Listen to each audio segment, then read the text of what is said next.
Salut à toutes et à tous. Avant de passer au 33e épisode de la saison 7 de Vue du Banc qui reviendra à chaud sur le match entre le Bayern et le Paris Saint-Germain, petit point Copa Arena, ça faisait longtemps. La première chose pour vous annoncer le code COPACONFI. Qu'est-ce que c'est le code COPACONFI? Ça vous donne accès au premier mois gratuit, donc c'est plutôt sympa si vous voulez découvrir tous les contenus qu'on fait et ne pas vous contenter des petites promos orales. Donc c'est jusqu'au 30 avril, ça vous laisse encore trois bonnes semaines. Au moment d'inscription, vous tapez COPACONFI, alors en majuscule, c'est important, dans la partie code promo, COPACONFI, comme le début de Copa Arena et le début de Confiné, et vous aurez accès au premier mois gratuit. Et justement, là, vous faire un tout petit point sur les derniers contenus publiés. Il y a eu Introduction à la littérature footballistique, la troisième et dernière partie qui est sortie il y a 2-3 jours. Il y a une interview de Peter Zeidler, l'entraîneur de Saint-Gall pour Projet de jeu, qui ne va pas tarder à arriver.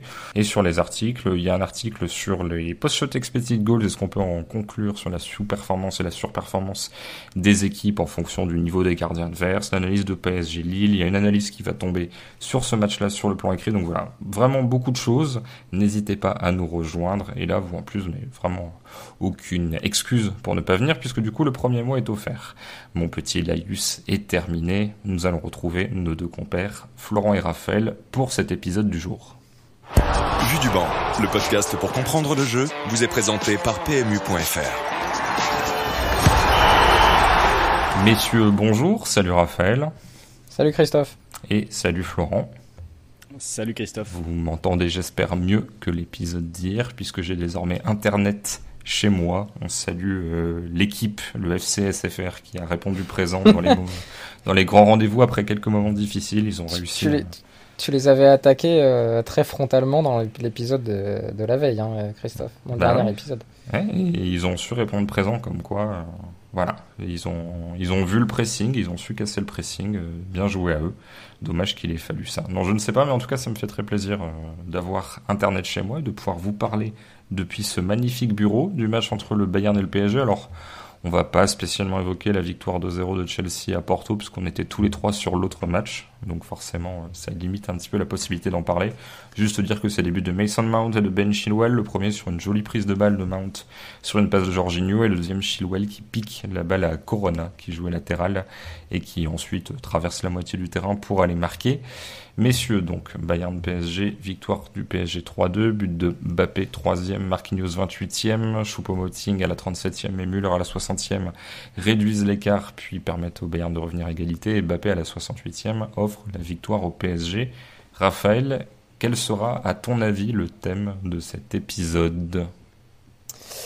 Oui, ça va être difficile parce que je pense qu'il va y avoir pas mal de thèmes, mais ça va être comment valoriser, je pense, la production offensive de ces deux équipes-là et comment mesurer l'écart qui existe sur le plan collectif. Ouais, je pense qu'on n'a pas besoin de préciser évidemment qu'il y a eu beaucoup de plus d'occasions d'un côté que de l'autre. Il y avait une équipe qui collectivement était beaucoup plus forte, mais la Ligue des Champions reste une compétition et c'est pas la première fois qu'on le dit lors de ces dernières années où tu as quand même des variables un peu différentes des matchs de championnat. Et quelque part, le PSG de cette saison l'illustre très bien parce qu'ils sont à la ramasse en championnat, y compris lors des gros matchs où on aurait pu imaginer que justement ils allaient répondre un peu plus présents que d'habitude. Quand je dis à la ramasse, c'est par rapport à leurs habitudes, hein, mais ils sont encore dans la course. Mais disons que s'ils avaient fait une saison complète et régulière comme les années précédentes, je pense qu'ils auraient déjà 10 points d'avance.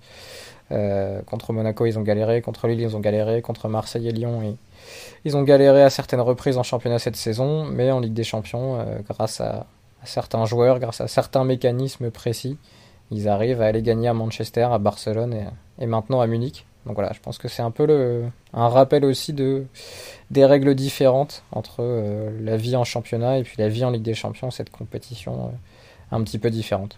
Petit point sur les deux 11 de départ. Côté Bayern, Neuer dans les buts. Défense à 4, Pavard, Zule, Alaba, Lucas Hernandez. Milieu devant la défense, Kimmich, Goretzka.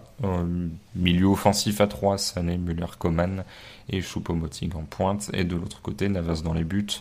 Dagba, Marquinhos, Kimpembe, Diallo sur la partie défensive. Danilo et Gay à la récupération. Di Maria, Neymar et Draxler sur l'animation du jeu. Et Mbappé devant, même si ça pouvait bouger, même si le Bayern a beaucoup le ballon Et donc du coup, on va dire l'organisation générale du Paris Saint-Germain était surtout sur de la compensation d'espace et des choses comme ça, plus les blessures qui ont plus amené à faire rentrer Davies pour Goretzka, du coup Alaba monte d'un cran, etc.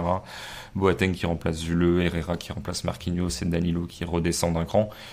Alors je sais pas si on doit en parler tout de suite, Florent, mais c'est vrai que les blessures conditionnent aussi un petit peu le match, peuvent aussi pourquoi pas conditionner le match retour. Mais en tout cas, ça a forcé les deux coachs à s'adapter parce que dans les deux cas, t'as on va dire un changement qui n'est pas poste pour poste parce que t'as un milieu qui passe en défense et inversement de l'autre côté. Oui, après sur ce match-là, le vrai changement, ça reste côté Bayern de la blessure de Lewandowski devant. Après côté PSG, tu parles de quel joueur qui passe Danilo qui passe en défense centrale et Marquinhos Oui, certes, qui est remplacé par Herrera qui passe au milieu. Ouais, désolé, j'étais à l'ouest parce que j'étais sur les 11 de départ, moi, du coup je comprenais pas totalement le truc. Mais oui, après Danilo fait un match qui a donné un peu plus raison d'ailleurs à Thomas Tuchel le concernant lorsqu'il est passé en défense centrale.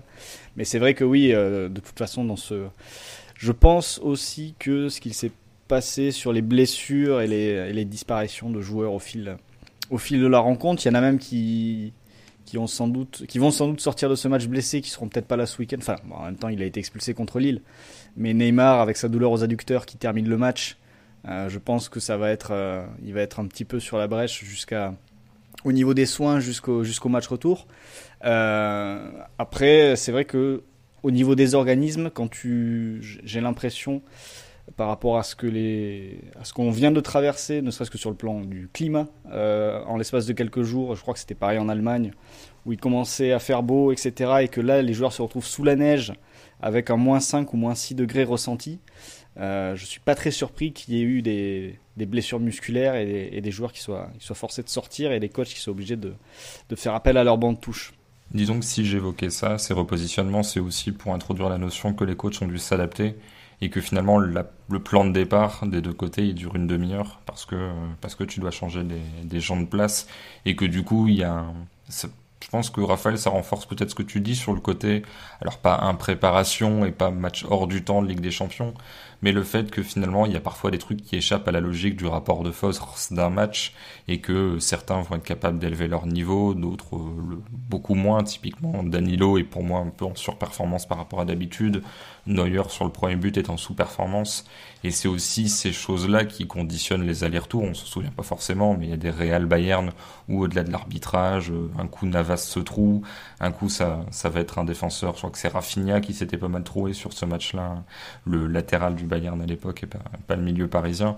Et c'est vrai qu'il n'y a pas que ça, hein, c'est quand même on va dire un affrontement entre deux plans de jeu où forcément celui du Bayern avait moins de faiblesse sur son animation et sur sa base, mais ça se joue quand même pas mal sur les individualités, notamment dans les deux surfaces. Oui, bah après c'est ce qu'on dit souvent en Ligue des Champions et on a très régulièrement parlé de City dans cette compétition et c'est ce qui leur est arrivé ces dernières années où ils ont toujours eu des trous d'air individuels. Alors là du côté du Bayern il y a cette occasion de ce but de Mbappé sur le premier là où Neuer se manque un peu, mais c'est plus les performances individuelles côté PSG je pense qui ont fait basculer le match positivement du côté parisien plus que des limites du Bayern. Évidemment que Boateng en 1 contre 1 contre Mbappé va avoir du mal. Évidemment que dès qu'il va falloir défendre la profondeur face à ce mec-là, certains joueurs du Bayern vont avoir du mal. Mais ouais, c'est des variables individuelles. Et on se rappelle de sites du Bayern de l'Atlético ou le Bayern de Guardiola, je ne sais combien d'occasions. Müller rate un penalty et puis derrière Griezmann claque un doublé. Il me semble que c'est ça. En tout cas, il fait un très gros match contre Neuer.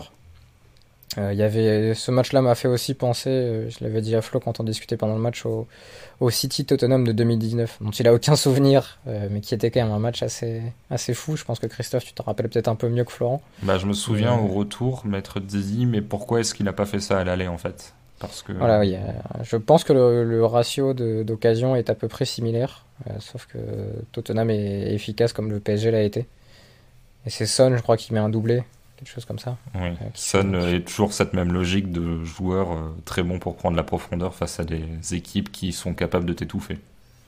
Ouais, et là, Mbappé a tenu un peu le même rôle, mais d'ailleurs, c'est peut-être une conclusion, en tout cas un enseignement qu'on peut tirer de ce match, et Dan Perez l'avait écrit pour l'équipe dans sa preview, c'est le parti pris de Hansi Flick et qu'il a été d'autres équipes avant, de défendre avec beaucoup de pressing haut, avec cette ligne défensive assez haute, qui parfois a été haute, qui parfois a peut-être manqué de compacité avec ses milieux.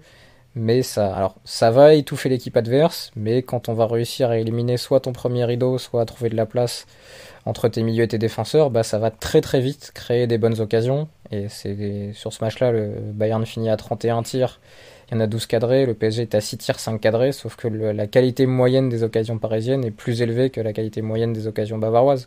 Donc il y a une accumulation qui, c'est vrai, montre un Bayern largement supérieur collectivement, qui savait ce qu'il voulait faire avec le ballon, qui savait ce qu'il voulait faire sans, qui pouvait manœuvrer un peu comme il voulait le PSG en phase offensive. Côté parisien, on s'est adapté à ce que proposait le Bayern et on a essayé de survivre dans certaines zones.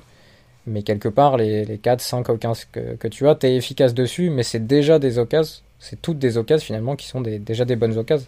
Je me souviens pas d'un tir parisien qui est pas une bonne situation. La relance ratée de Kimmich, je crois, ou Draxler, tir de 25 mètres au-dessus, qui est peut-être le dernier tir parisien du match vers la 65e. Ah oui, c'est ça, oui, la frappe de loin, ouais, en effet. Ouais.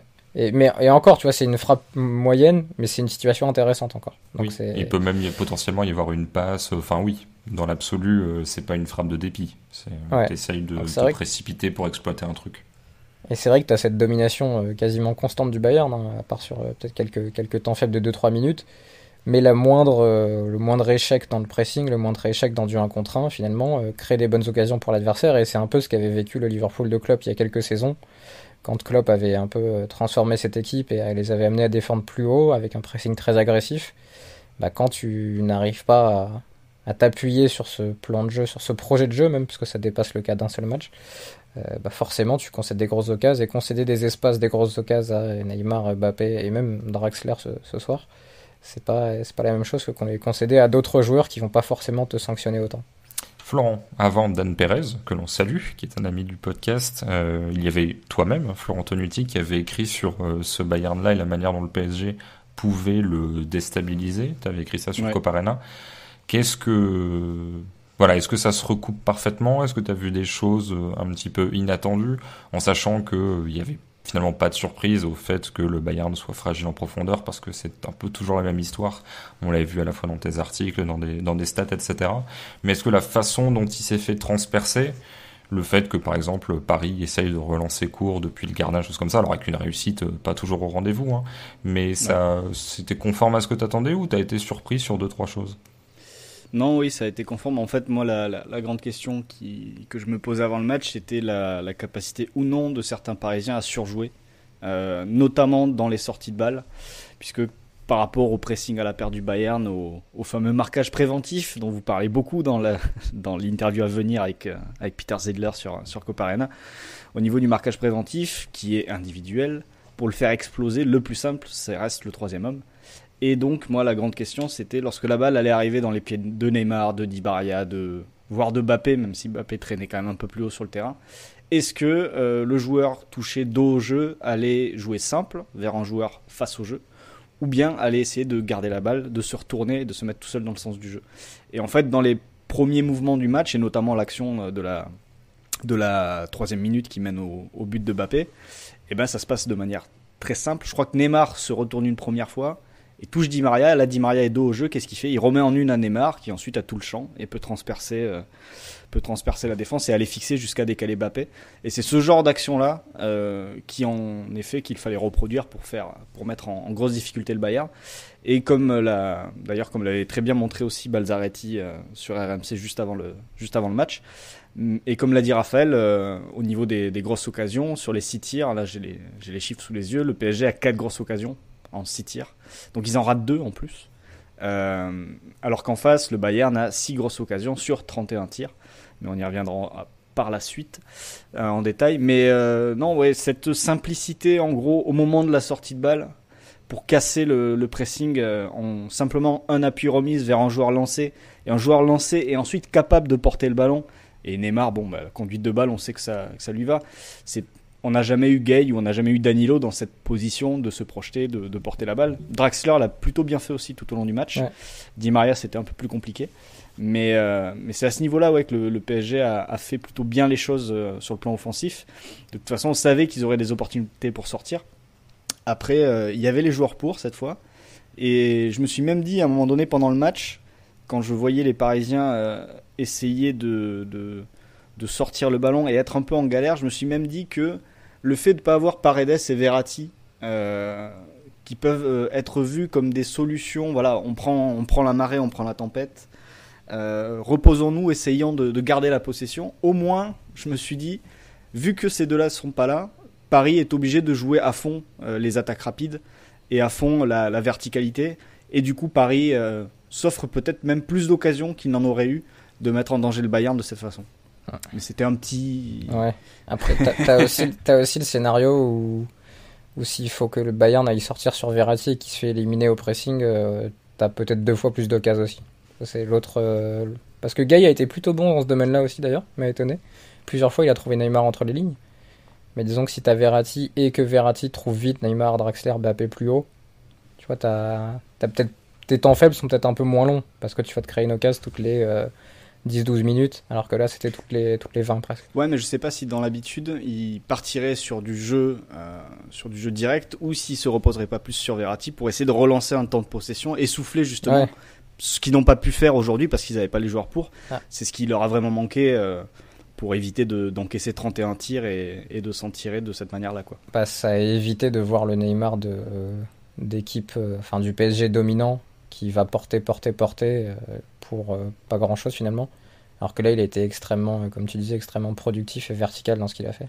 Raphaël, il t'a évoqué Verratti, ça me fait une transition parfaite pour évoquer la comparaison entre le PSG de ce soir, d'hier soir pour ceux qui nous écouteront dans quelques heures, et celui qui a reçu Barcelone sur la non-remontada, mais où il y a quand même eu un moment le fait de dire est-ce que Barcelone peut pas un peu inverser le score. Et il y avait Verratti sur ce match-là et ça n'avait pas empêché le Barça de récupérer quasiment tous les ballons dans les 30 mètres adverses. Qu'est-ce que tu vois comme différence entre les deux approches ? Est-ce que, voilà, pour vraiment poser une question très concrète, est-ce que le PSG, s'il avait joué comme ce soir face au Barça, il aurait... alors c'était pas, il y avait un score à défendre, etc., c'était pas les mêmes enjeux, mais est-ce qu'il aurait eu, on va dire, le même type de match et le même type d'occasion, alors que face à Barcelone, je vais pas dire que ça sort de nulle part, hein, mais le fait d'être longtemps à hauteur au score alors que tu peux être mené était quand même plutôt bien payé. Ouais, après, est-ce que le Barça était pas meilleur sur le pressing à la perte que le Bayern de ce soir / hier soir ? Je pense, oui. Mais je te pose la question pour... Parce que, oui, non, mais c'est pour te mettre en avant aussi.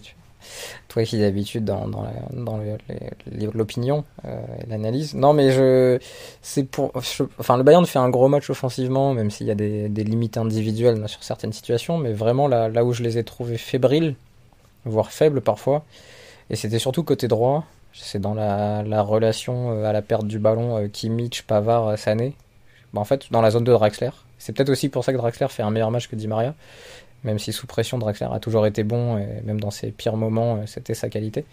Mais j'ai trouvé qu'il y avait beaucoup de moments où tu sentais que Draxler avait le temps de se retourner et qu'à partir de là, il pouvait trouver des passes diagonales à l'intérieur vers Mbappé, vers Neymar. Et que là, tout se décalait très rapidement parce que le Bayern met tellement de joueurs dans le camp adverse et tellement de joueurs hauts entre les lignes que quand tu le perds et que le premier joueur qui la récupère en face n'est pas dos au jeu, n'est pas bloqué, mais tout de suite t'as des pistes qui peuvent s'engager, t'as des angles de passe qui sont ouverts, t'as le porteur qui est pas cadré et ça s'ouvre très très vite. Et alors Kimmich est très très bon, c'est un joueur incroyable et on va pouvoir parler de sa qualité de pied parce qu'il claque encore des ballons fous, mais par contre je l'ai trouvé en première mi-temps contre Neymar et en deuxième contre Draxler vraiment loin dans ces séquences-là parce qu'il jouait déjà très haut.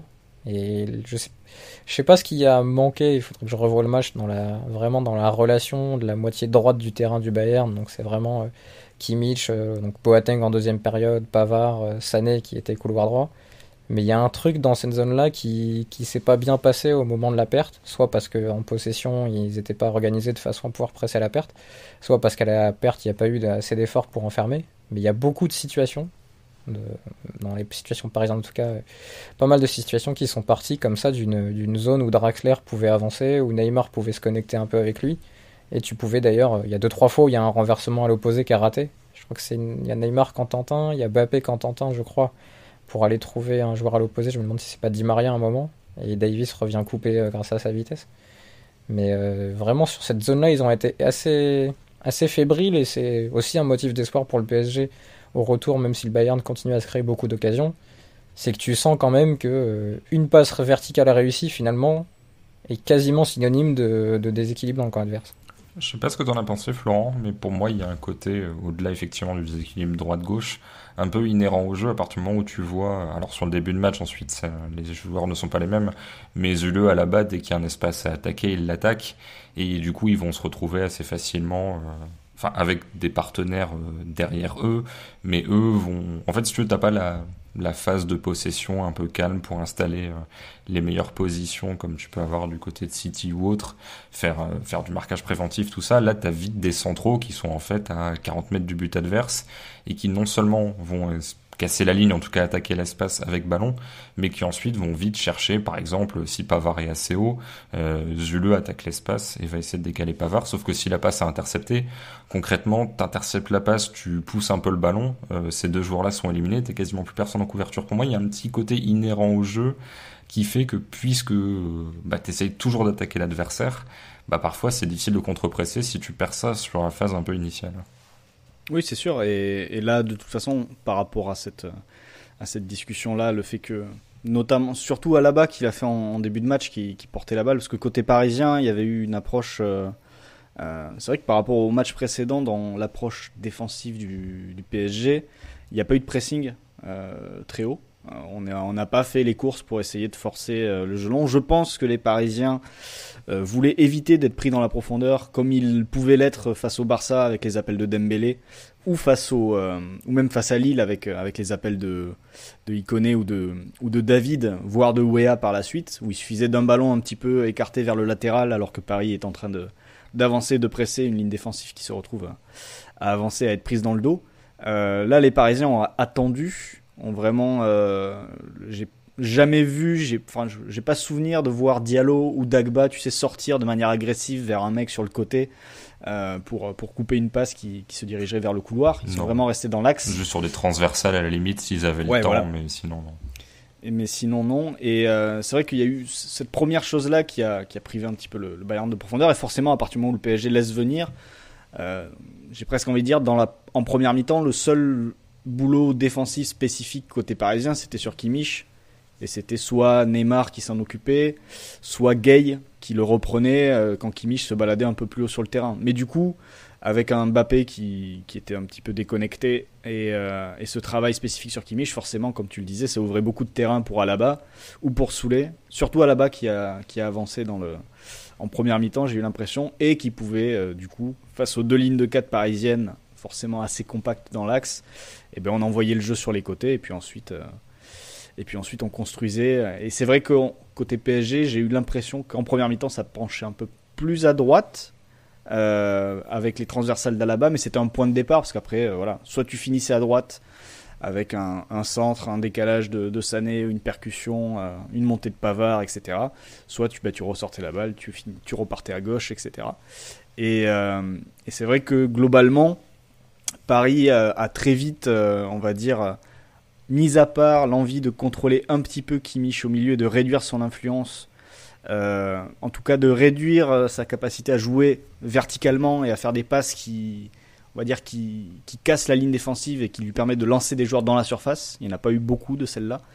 Mais ensuite, Paris a dû attendre et un petit peu et a mis le jeu du Bayern sur les côtés et s'est contenté de renvoyer les centres autant que possible. D'ailleurs, en terminant la partie à 46 dégagements et 24 contre, ça fait beaucoup quand même. En fait, je pense que si le Bayern avait voulu faire 0-0, il aurait pu faire 0-0. Avec une possession beaucoup plus défensive et plus de sécurité dans tes positionnements en possession. Parce que le PSG n'allait pas venir te chercher. Mais après, Pochettino était conscient que Flick ferait jamais ça. Mais c'est-à-dire que t'aurais pu imaginer, tu penses que tu mets Guardiola à la place de Flick, il réfléchit beaucoup, il se dit est-ce que vraiment on va défendre aussi haut, on va mettre autant de mecs est-ce qu'on va mettre 5 mecs face aux 4 de derrière en face, parce que ça veut dire que derrière on va devoir défendre des 1 contre 1. Et mon flic est resté dans son délire. Et de toute façon, c'est ce qui a aussi ramené le Bayern au plus haut niveau ces derniers mois et ces dernières années. Mais je pense vraiment que alors peut-être pas qu'il regrette pas du tout, mais peut-être que dans ce moment, il se demande est-ce que j'aurais pas dû la jouer différemment, peut-être avec moins de rythme, avec un peu plus de contrôle, de sécurité, pour avoir peut-être, je sais pas, 2 fois moins de tirs, mais plus de travail sur les situations offensives, pour éviter de perdre des ballons qui ont donné des contres, parce que les seuls moments où le PSG pouvait la récupérer, c'était soit une transversale ratée, et il n'y en a pas eu beaucoup. J'ai même pas souvenir d'une transversale ratée du Bayern, en fait, ce qui est assez impressionnant. Je sais pas si vous en avez une en tête. Ça dépend ce que tu appelles transversale, mais genre, tu vois, la relance de Kimmich, c'était une transversale voulue, elle décolle pas là sur les tirs de Draxler, mais vraiment sur les ouvertures, typiquement. Et d'ailleurs, c'est ce que j'allais te lancer là-dessus, hein, mais Florent disait que le bloc était resté relativement bas du côté parisien pour pas offrir de la profondeur. C'est vrai que quand tu vois la façon dont tu t'es fait transpercer et la précision des transversales du Bayern, on le sait, il n'y a pas de surprise. Kimmich à la bas notamment, c'est assez exceptionnel là-dessus. Mais là, je pense clairement qu'il n'y a aucun regret, parce que quand tu fais des trucs au millimètre sur 60 mètres à l'opposé, t'imagines que si tu laissais 25 mètres dans le dos de ta défense, il y aurait eu 5 face à face, quoi. Bloc qui a reculé en 2 temps, c'est-à-dire première mi-temps se maintenait bloc médian, c'est-à-dire la première ligne, elle était, on va dire, au niveau du rond central, à peu près. Et c'est vrai que à 2-1, t'as senti les Parisiens en fin de première mi-temps reculer encore et finir avec tout le monde dans les 40 mètres quasiment. Et un bloc qui ressemblait beaucoup qui pouvait ressembler au bloc d'Allegri de la Juve. Bon, beaucoup moins imperméable, hein, mais dans la position du bloc, les blocs de Conte ou d'Allegri, c'est-à-dire tout le monde dans les 40 mètres et les 2 attaquants derrière le rond central à peu près, quoi. Voilà. En fait, ce qui est fort défensivement, c'est pas forcément ce qu'a fait le PSG collectivement, parce que, alors oui, ils ont été présents, ils ont été courageux, solides, etc. D'accord, bon, ils concèdent quand même une trentaine de tirs, mais c'est plus dans le, je finis Flo, après tu pourras enchaîner, c'est plus je trouve dans la gestion et le contrôle des duels dans la surface, parce que c'est le genre de match où tu peux très vite concéder 2-3 pénaltys, hein, quand tu vois les joueurs de duel en face. Et tu l'avais parié en plus. Ouais, je l'avais parié, et quand tu vois Coman face à Dagba, tu te dis bon, bah à un moment ça va y aller. Finalement, il quitte à perdre ses duels, il préfère ne pas faire faute, ce qui peut être compréhensible, mais c'est plus dans cette défense de la surface propre qu'ils ont été forts que dans l'idée d'empêcher le Bayern de se créer des occasions. De toute façon, je pense pas qu'on puisse dire que le PSG fait un grand match défensivement quand il encaisse 4,14 d'XG, mais c'est vrai que sur la technique individuelle dans la surface de réparation, le match, on l'a évoqué un peu rapidement tout à l'heure, mais que fait Danilo, c'est ça. Il y a absolument rien à dire, il fait un très très très gros match. C'est plus ça, c'est plus d'arriver à défendre proprement même quand tu perds des duels avec Dagba Backe. J'ai réussi, Christophe, ou pas? Ouais, c'est ça, Backe. Et Danilo contre ces mecs-là. C'est plus ça qui finalement est assez fort. Et alors tu sais pas vraiment à qui l'attribuer. Est-ce que c'est une bonne préparation mentale? Est-ce que c'est un bon travail technico-tactique? Est-ce que c'est des joueurs qui arrivent à élever leur niveau, même si certains ont été vite dépassés en 1 contre 1 et Dagba a vraiment pris le bouillon face à Coman? Mais pour Danilo, ça peut pas être de la prépa, vu qu'il change de poste en cours de match, déjà, oui, le mec n'a pas été briefé, quoi. C'est vraiment prépa mentale. Alors peut-être que le fait d'avoir fait un peu ça sous Tourelle l'a aidé aussi, même s'il faut quand même dire qu'il est pas au marquage sur le premier but. Ouais, puis surtout qu'il n'y a personne au marquage de Lewandowski, ce qui t'aurait complètement bouleversé la surface, parce que c'est pas du tout les mêmes situations que tu aurais rencontrées. Non, mais c'est ça. Mais voilà, c'est vraiment le fait de ne pas avoir concédé de pénalty, j'étais assez impressionné sur l'ensemble du match. Bah, surtout le nombre de fois où... Alors, il n'y a pas que lui, hein, parce que en seconde période, Bakker, le nombre de fois où Sané le dribble une fois dans un sens, puis il le redribble, puis il le re-redribble, bon, au final il va nulle part, et t'as une prise à 2 qui finit par arriver, donc du coup c'est un peu contre-productif. Mais sur la première période, le nombre de fois où Coman passait devant Dagba, ça m'a un peu rappelé le nombre de fois où il était passé face à Kerrer en finale de Ligue des Champions, et au final ça n'aboutit sur rien. Alors c'est facile, hein, mais tu te replonges quelques années en arrière, tu te dis Ribéry s'il finit un but, une passe D à la mi-temps, quoi, sur le même type d'occasion, parce qu'en sortie de dribble, il n'arrive pas sur ce match-là à faire quoi que ce soit. Ouais, et puis il y a pas la même qualité de frappe chez Coman et Robben que chez Coman et Sané que chez Ribéry et Robben. Ah oui, bah c'est pas des machines à marquer, ouais. Ou même Douglas Costa quand il était en feu à certaines époques où il déclenchait des frappes absurdes dans des positions PES, mais ou même Niabri. Oui, ou même Niabri, ouais, qui des 2 pieds en plus peut déclencher. Et c'est vrai que là, Sané et Coman là-dessus sont un peu plus limités, donc c'est quand même, je vais pas dire plus facile de défendre, hein. S'ils arrivent face à moi, je fais un arrêt cardiaque, Mais ça t'enlève une possibilité et du coup tu sais un peu plus quoi faire. Même si Coman, je sais pas, j'ai pas ses stats de duel, mais il doit passer 9 fois sur 10 contre Dagba. Alors justement, petit quiz, messieurs, combien de buts la meilleure saison statistique en championnat de Coman depuis le début de sa carrière? Je sens qu'il a 24 ans, mais qu'il est au plus haut niveau depuis assez longtemps. Je suis passé sur sa fiche il y a pas longtemps. Je dirais 7. J'aurais dit 6, moi. Oui, 6 buts en 1387 minutes en 2018-2019 en championnat. Et il faut dire qu'il pète pas les stats ailleurs, puisqu'en coupe, il fait 2 saisons à 2 buts. C'est tout. Et en Ligue des Champions, il fait les 2 dernières saisons. Donc il va peut-être battre son record là sur celle en cours. Il est à 3 buts. Donc il a... si tu additionnes, il fait peut-être sa meilleure saison. Ça doit être 8 ou 9 buts, toutes compétitions confondues. Là, je fais pas les stats en direct, mais voilà, c'est assez logique compte tenu de son style de dribble, je trouve. Parce qu'il s'ouvre pas d'angle de frappe quand il dribble. Il s'ouvre que des angles pour centrer. C'est un dribble assez extérieur, 90 degrés. C'est un dribble pour Guardiola, ça, pour ensuite faire le centre au point de c'est pénalty. ça, pour faire le centre en retrait pour un joueur qui arrive lancé. Et, bon, par contre, en stade passe D, ça va un petit peu mieux, je crois. Oui, je les ai plus en tête, mais je crois qu'il est à 8 ou 9 cette saison, il me semble. Je vais te dire, parce que je les ai pas loin. Ouais, 9 cette saison. Ouais. Ouais, c'est un peu en dessous de Müller. Mais c'est largement son record, par contre, parce que l'an dernier, c'était 3, 4, 3, 1, 6, depuis qu'il est au Bayern. Donc c'est vraiment cette année qui franchit un cap quand même au niveau des passes décisives. Florent, tant qu'à faire un truc à thème, tu avais mis des stats de côté sur le nombre de tirs du Bayern depuis le début de la saison, sur ce match par rapport à ce qu'il fait d'habitude, sur la production, etc. générale, pour un petit peu contextualiser.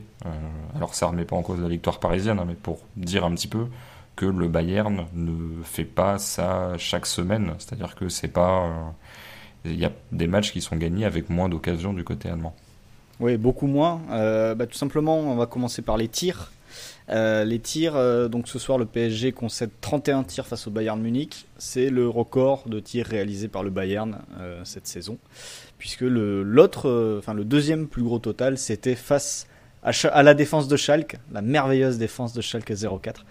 C'était 28 tirs, c'était au mois de janvier dernier. Et la deuxième meilleure perf du Bayern, c'était 27 tirs, c'était lors d'une victoire 4-2 face à Dortmund. Il y a quelques semaines d'ailleurs, c'était il y a pas si longtemps que ça. Match où il me semble les Bavarois avaient été vite menés aussi. Oui, donc il avait fallu courir après le score et donc pas mal réagir.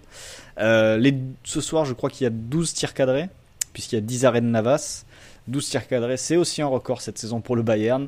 Record égalé. Record établi déjà contre Schalke lors du même match, victoire 4-0 au mois de janvier, et contre Bielefeld dans un match sous la neige, dans des conditions qui ressemblaient pas mal à celles d'hier soir. 12 tirs cadrés aussi. Donc voilà, ça c'est le premier truc. Et sur les expected goals, donc ce soir, on en est à 4,14 il me semble si on prend XG Philosophie. On en est à 3,6 si on prend les stats de Michael Calais. Donc voilà, ça vous donne un ordre d'idée. Sachant que le record du Bayern cette saison, c'était 5,1 contre Schalke 04. Lors d'une victoire 8-0. Cette fois, c'était la première journée de championnat au mois de septembre, pardon, quand le Bayern reprenait en décalé un petit peu sa saison. Et le deuxième meilleur total du Bayern, c'était face au Hertha Berlin à 3,8, sachant que en Ligue des Champions, le meilleur total du Bayern jusqu'à ce soir, c'était 2,6 face à Salzbourg et face à la Lazio. Ce sont les stats de FBref, donc ce sont les stats qui viennent de chez StatsBomb. Donc voilà, ça permet de remettre un petit peu dans le contexte des perfs habituels du Bayern, la performance défensive du PSG, qui s'en sort quand même, on peut le dire, assez miraculeusement quand même, avec seulement 2 buts encaissés. Sachant, alors même si tu peux faire ça sur tous les matchs, hein, mais que face à la Lazio, il y a 2 buts, enfin surtout un qui est une passe en retrait, et c'est donné, donc du coup c'est 0,6 ou 0,7 XG au-delà du but, qui sont cadeaux, donc qui te gonflent les stats un peu sans raison, quoi. Ouais, on peut néanmoins signaler que Paris n'a pas fait ce genre de cadeau, malgré la pression qu'il pouvait prendre ce soir. Il y a eu au moins ça, parce que c'est vrai que quand tu vois Dagba sur le côté droit, quand tu vois la paire Danilo Gueye au milieu, tu peux te dire que sous la pression, il y a un ballon qui peut être perdu, une bêtise qui peut être faite, et un ballon qui peut vite revenir et se transformer en but. Ce soir, il n'y a rien eu de donné. Par contre, le Paris en a concédé énormément quand même. Tu vois, c'est ça, Raphaël, qui m'intéresse, c'est-à-dire que d'un côté, j'ai parfois eu le sentiment que le Bayern n'attaquait pas si bien, en tout cas que certaines individualités n'étaient pas forcément au niveau, parce que n'attaquaient pas si bien. Dans l'absolu, voilà, ils essayaient d'attaquer à l'intérieur et ça fermait à l'intérieur, ça balançait des transversales et ça centrait, mais bon, le centreur était libre et t'avais du monde dans la surface, donc c'était pas de l'attaque en U, c'est-à-dire que le centre était vraiment, on te prend ce qu'on te donne, mais c'est... Oui, parce que c'était quand même des centres bord de surface, voire voire dans la surface, c'était pas les centres genre Alexander-Arnold contre le Real par exemple. Oui, c'est ça.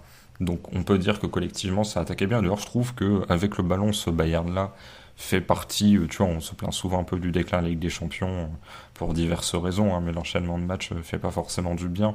Je pense que cette équipe-là tient tout à fait la route par rapport aux meilleurs d'il y a 3, 4, 5, 6 ans.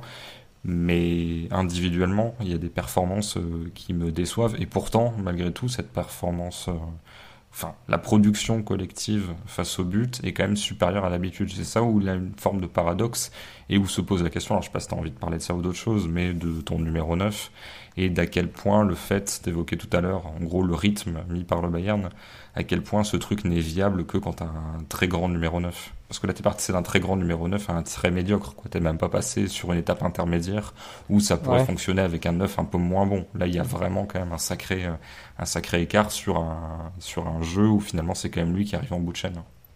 Ouais, après, il faudra qu'on évite quand même de tirer des conclusions trop hâtives de 90 minutes où le Bayern n'a pas beaucoup de chance non plus, parce que même Müller en a une énorme début de match là sur un coup de pied arrêté, je crois, ou un ballon qui revient par-dessus la défense et il frappe sur Navas. Je sais plus, ça doit être vers la 15e, la 20e, quelque chose comme ça. Il y a Alaba qui a qui a eu au moins une énorme occasion en fin de match là, avec son plat du pied qui frôle le poteau, donc ça peut très bien finir à 4-3, 4-2, 5-2, 5-3 et on va dire ah bah ok, match où ça s'est rendu des coups, mais le Bayern a gagné au point parce que ils ont eu 1000 fois plus de touches qu'en face. Donc la question que je me pose sur ce Bayern là, c'est qu'est-ce qu'ils peuvent changer sans Lewandowski pour qu'au retour les occasions arrivent contre une défense moins en place, parce que tu avais quand même une énorme densité défensive de la part du PSG. Je prends l'exemple de la talonnade de Choupo-Moting là, qui était plutôt bien senti, mais je crois qu'il y a Danilo qui est sur la route, il y a un autre joueur qui est à côté, enfin il y a toujours cette densité là. Comment le Bayern peut faire pour sortir de cette densité là? Parce que c'est souvent dans ce genre de match finalement que tu as beaucoup d'occasions mais tu concrétises pas, parce qu'il y a beaucoup de jambes, il y a beaucoup de densité, tu affrontes un bloc resserré, donc tu accumules des bonnes petites occasions en termes de XG, mais tu vois, il y a 31 tirs du côté du Bayern, il y en a combien qui sont contrés par exemple? Je sais pas si on a la stat là, mais il doit y en avoir pas mal, je pense. Peut-être une dizaine, un peu moins, qui sont contrés parmi les tirs du Bayern. Si je ne réponds pas, c'est que je ne sais pas. Je dirais 8, 10, mais j'en sais rien. Ouais, j'espérais que Flo, la machine à stats, soit... Sur les tirs contrés ? Soit en action à côté. Ouais, il y en a 10. Ah bah voilà. Ah bah j'étais pas mal, et toi aussi. Ouais. Donc c'est vrai que c'est ce problème-là, et je me dis comment ça peut changer pour le Bayern. Est-ce que tu peux pas tenter un peu plus de centres en retrait? Parce que là, c'était souvent des centres forts devant le but, ou forts premier poteau, ou forts sur Müller, Choupo, qui devaient se retourner ou s'orienter sur la prise de balle, parce qu'ils étaient toujours finalement avec un joueur sur leur côte ou un joueur sur leur dos. C'est ça. Je me demande comment le Bayern peut changer ça. Est-ce que ça vient peut-être de changer de côté Coman et Sané, pour qu'ils puissent déborder sur leur pied fort et centrer un retrait derrière, même s'ils sont capables de jouer mauvais pied juste pour centrer, hein. Mais c'est la question que je me pose, parce que je vois pas comment le Bayern, vu que là pourtant il était assez cohérent collectivement et assez fort, avec en plus je crois qu'ils perdent quoi, ils perdent Goretzka, ils perdent Soule, je sais pas comment faut le dire, Zule comme Alex, parce qu'à un moment pendant le match ça disait Zile sur RMC. Après, j'ai même douté. Il y a un joueur. Alors, c'est vrai que sur son début de match, je suis pas franchement convaincu de son apport et de sa performance. Il fait pas une grosse première demi-heure jusqu'à sa sortie, remplacé par Davis.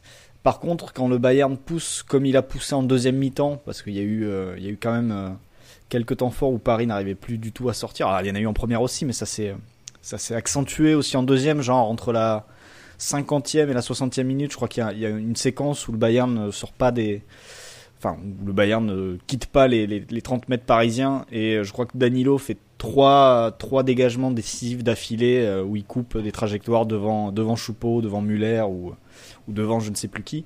Sur ce genre de période-là, Goretzka, Je pense qu'il aurait pu faire de sacrés dégâts quand même dans la surface Tu en penses arrivant en qu'il deuxième serait rideau. arrivé en trailer, Oui, tu voilà. sais, un mec qui arrive comme pour dunker en arrivant un peu derrière le premier passeur. Là, Je surtout pense qu'il n'y a qu'autant- pas de, il y a pas de profil comme ça quand t'as un binôme à la Kimmich, en fait. Bah voilà, c'est ça, ouais. C'est ça.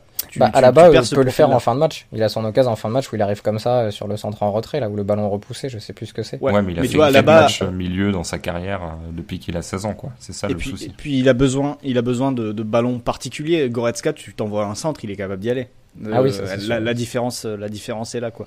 Et c'est vrai que je pense que dans cette situation-là, si Goretzka est pas là dans une semaine, ça peut enlever aussi une autre épine du pied de PSG parce que c'est vrai que comme le dit Christophe, il y a plus ce deuxième milieu, à moins de relancer Javi Martinez. Bah, qui est et toujours, bon, il y a qui est Moussiala. toujours dans le coin. Il y a Moussiala qui est plutôt un 10, Oui, c'est mais vrai. qui a déjà joué plus bas dans des matchs ultra dominants. Mais l'absence de Zoule pose problème aussi parce qu'il défendait mieux sur Mbappé que Boateng ne l'a fait.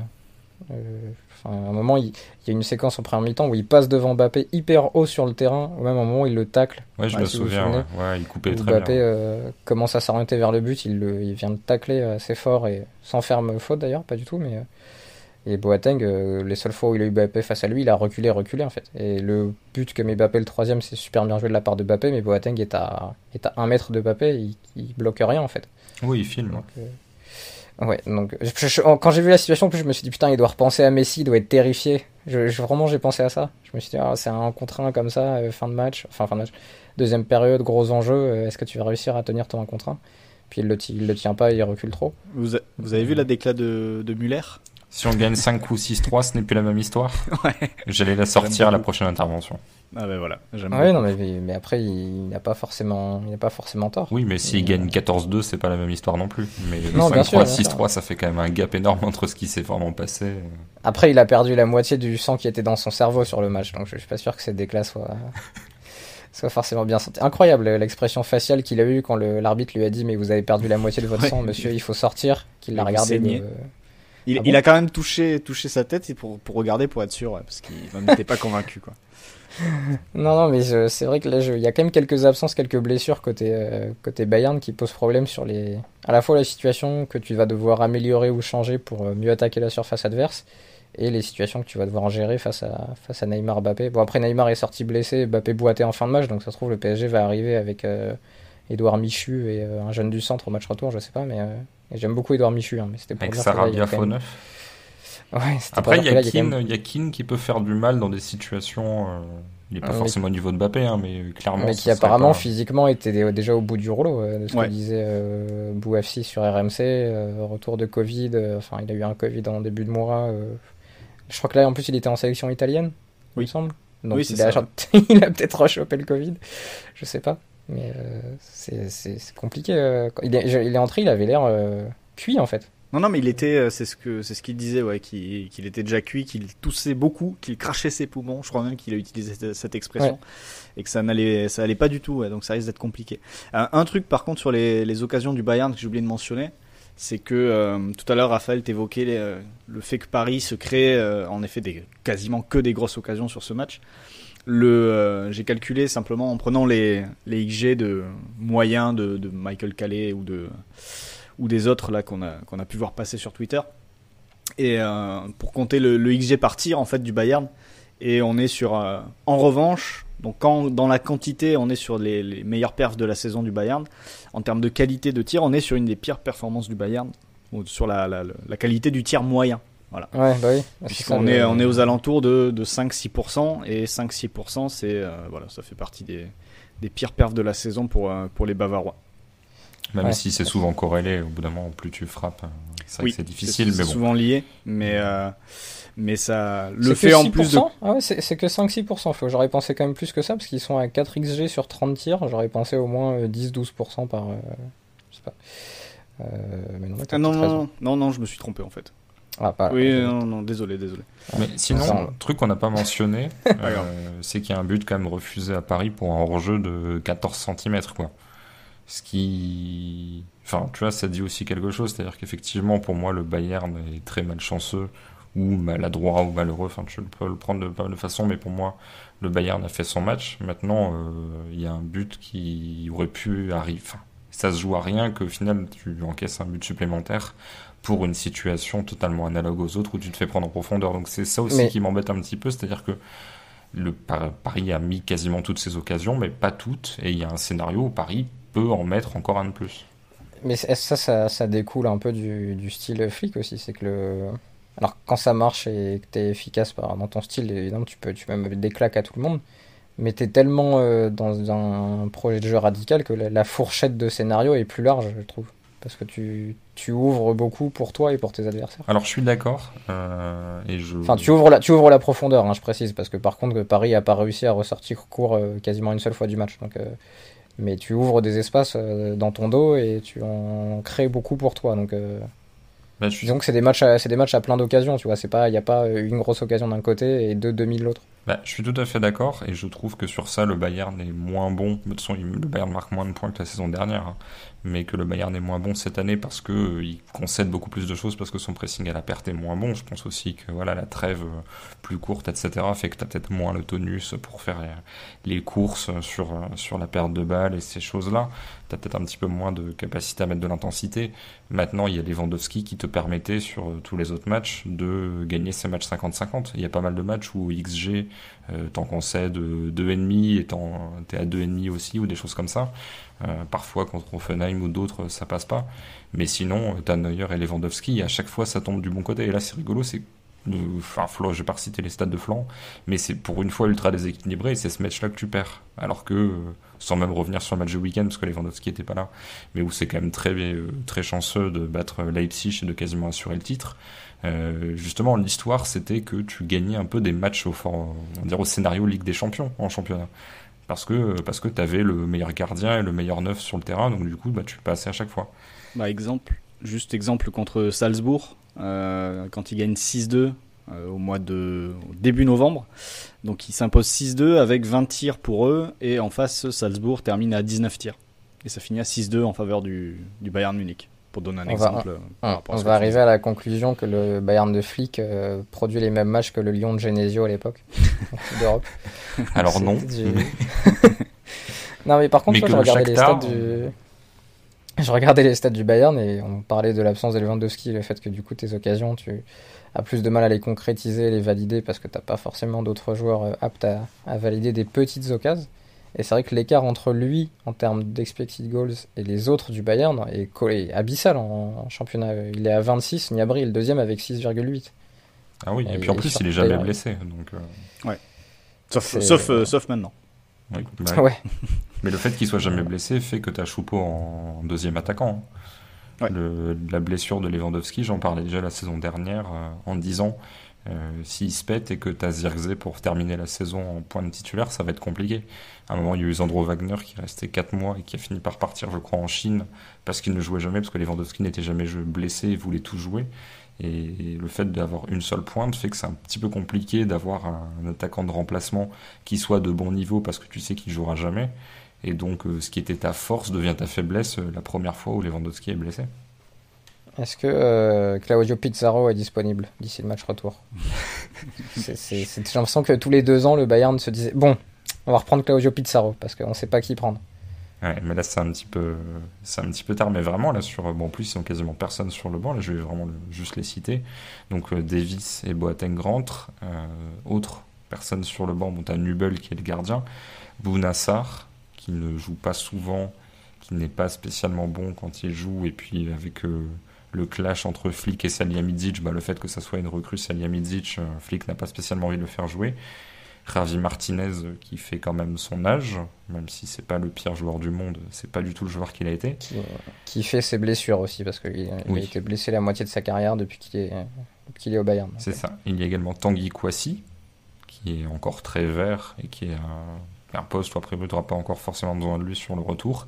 Et enfin Moussiala, qui est le jeune prodige qui arrive, qui a 18 ans, je crois, qu'il a une bonne frappe, une vingtaine de mètres, donc là-dessus il pourrait être intéressant, mais voilà, c'est encore il marque face à la Lazio, je crois, de l'entrée de la surface comme ça. Ouais, c'est possible, mais j'ai l'impression qu'il marque toujours le même but en fait. Il a vraiment une dans l'arc de cercle à peu près à l'entrée de la surface, ouais. Et tu vois, c'est donc 18 ans depuis peu, et il a déjà 4 buts cette saison, 3 en championnat, un en Bundesliga pour quelqu'un qui arrive, qui a en plus eu ses premières sélections avec l'Allemagne, lui qui était binational anglais. Donc joueur à suivre, mais maintenant, ça me paraît compliqué de te dire que tu vas te reposer sur Moussiala dans un double pivot où il se projetterait pour espérer faire une remontée au retour. D'ailleurs, je sais pas comment vous voyez le retour, Raphaël. Mais en fait, encore une fois, la fourchette des scénarios est telle que tu peux très bien te perdre 3-1 au retour. C'est pas du tout impossible que le PSG perde 3-1 au retour. C'est pas impossible non plus que, comme contre le Barça, il marque rapidement et que derrière, même une performance collective moyenne te permette de passer. Donc c'est... Je sais pas, finalement, on a peu parlé de certains joueurs parisiens, Neymar et Mbappé, mais... Bah, tu peux, hein. J'en profite, c'est que c'est des tels facteurs dans ces matchs-là, eux. Et pourtant, Neymar nous a rendu fou le week-end dernier contre Lille. C'était contre Lille, oui, je crois. Je confonds les matchs, il y en a tellement. Oui, contre Lille. Franchement, à la limite de l'overdose. Et là, il te sort un match où il est hyper efficace, il est hyper productif. Ça passe D pour Marquinhos est magnifique. C'est une inspiration géniale.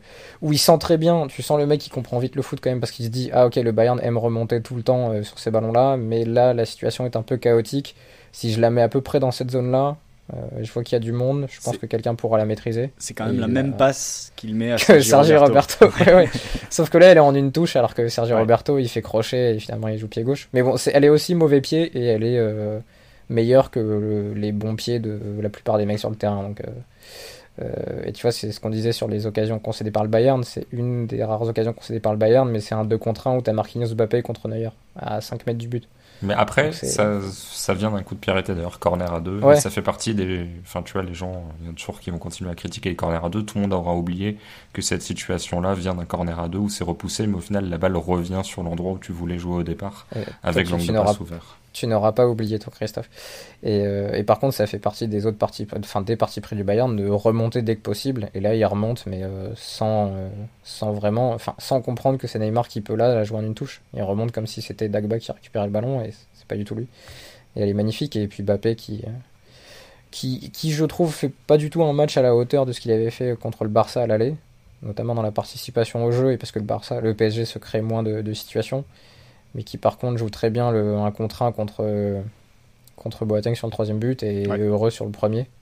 Mais voilà. Il y a un moment aussi où il met le feu à Zoule, là, il arrive à le dépasser et il centre et Draxler arrive un peu loin. Je crois qu'il arrive un peu tardivement sur un centre en retrait. Ils ont eu sur tellement peu de situations, ils ont créé tellement de choses et concrétisé tellement de choses qu'avec eux tu te dis finalement des séquences comme ça de 45-60 minutes où il faut être très présent et mettre 2-3 buts, pourquoi pas. Et ça me rappelle ce que tu disais au début de la saison quand on parlait de la Ligue des Champions, Christophe, où tu voyais le PSG aller en finale malgré tous leurs problèmes. Ouais, le PSG, le Real, c'était les deux équipes où... Et ils ont les joueurs sont tout simplement tellement forts dans ces moments-là, ces mecs-là, comme une capacité à élever leur niveau et à répondre présent dans la plupart de ces matchs-là. Depuis le Dortmund retour, en fait, ils ont une régularité assez dingue dans ces matchs-là. Donc c'est vrai que c'est quelque chose quand même qu'il faut jamais oublier dans cette compétition où souvent il y a le théorème du qui est le meilleur joueur sur le terrain, souvent c'est lui qui l'emporte. Donc c'est pas arrivé au Barça depuis quelques temps parce que Messi est toujours le meilleur joueur sur le terrain, mais le Barça a perdu. Mais pour pas mal d'autres matchs, c'est le cas. Peut-être dire qu'il y a 2 des 3 meilleurs joueurs sur le terrain pour. Ouais, même si après sur le match tu peux dire que Kimmich et Müller sont quand même forts aussi. Mais t'as Navas à Paris aussi. Ouais, on en a pas parlé, mais il ressort 10 arrêts quand même ce soir encore. Et puis Marquinhos, sa demi-heure est pas mal du tout non plus pour un mec qui était pas dans les meilleures conditions. Ça fait quand même 2 blessés qui marquent des buts décisifs après Jonathan David face à Paris, quoi. Après, sachant que la moitié des joueurs ou le quart des joueurs se blessent pendant un match, la probabilité est assez naturellement. Mais Marquinhos, je crois qu'il a plus de dégagement sur ces 28 minutes que Kimpembe sur l'ensemble du match. Quelque chose comme ça. Ce qui est assez fort aussi. Danilo finit leader là-dedans. C'est ça, ouais. Marquinhos 7, Kimpembe 6, Danilo 13. Et puis d'ailleurs, Marquinhos va falloir commencer à compter ses buts importants en Ligue des Champions parce que ça devient très Sergio Ramosien là depuis 1 an et demi. Et on peut, par rapport au dégagement, après je te laisse envoyer sur Marquinhos, mais sur les dégagements, t'as aussi Herrera qui rentre assez, qui est pas mal, ouais, qui aussi, rentre à la 30e et qui termine avec 5 dégagements dans la fameuse zone où atterrissent en général les centres en retrait quand on regarde dans le détail. Donc, ouais, mais Paris a été bon dans la dans cette couverture. zone-là. Gaï aussi, il a fait quelques interventions dans cette zone-là. Flo, t'as raison de le préciser, je voulais en parler tout à l'heure et j'ai oublié.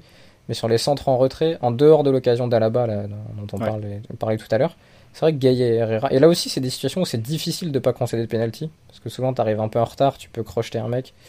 Et c'est d'ailleurs comme ça que Modric a failli en avoir un contre Liverpool.